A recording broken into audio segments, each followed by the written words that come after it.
पूजा महज 8 साल की थी जब अनाथ हो गई थी। उसके माता पिता दोनों की मौत हो गई। पूजा को उसके रिश्तेदारों ने अपनाने से मना कर दिया था। कोई सहारा नहीं था। ऐसे में महबूब मसली को लगा कि ऐसा नहीं होना चाहिए। किसी बच्चे के सिर से साया नहीं हटना चाहिए। महबूब बच्ची की देखभाल के लिए आए। उन्होंने बच्ची को अपना लिया। उनको पहले से ही 2 बेटियां और 2 बेटे थे। पूजा अब इस घर की बच्ची हो गई। महबूब अब पूजा वाडिगेरी के पिता बन गए।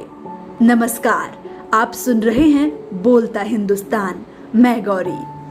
उसका जिम्मा उठाकर देखभाल करने लगे। उन्होंने पूजा को अपने बच्चों की तरह प्यार किया। उसे पाला पोसा, पढ़ाया लिखाया। उसे अपनी बच्ची समझा और बाकी बच्चों की तरह ही वह भी रही।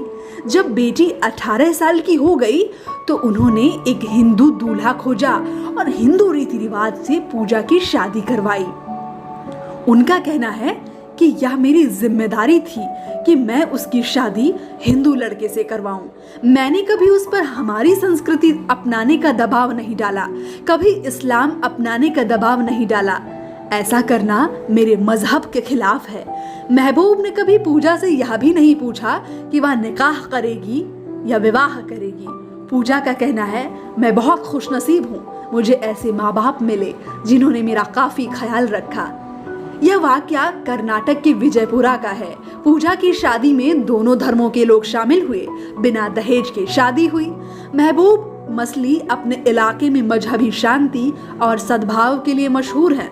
वे हिंदू त्योहारों और उत्सवों में शामिल होते हैं। लोग उनकी बहुत इज्जत करते हैं। हर दौर में, हर जाति धर्म में दुष्ट, बदमाश, अपराधी होते हैं, लेकिन असल दुनिया का जीने का तरीका और है।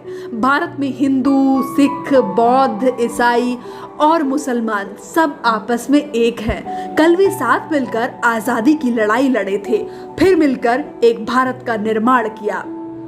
इसे तोड़ने वाले कल भी थे, इसे तोड़ने वाले आज भी हैं। ऐसे तत्वों से अपने देश को बचाना हमारा आपका फर्ज है।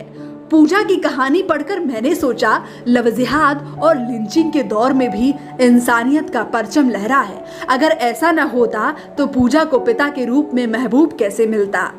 यह लेख लिया गया है पत्रकार कृष्णकांत की फेसबुक वॉल से। आप देखते रहें बोलता हिंदुस्तान।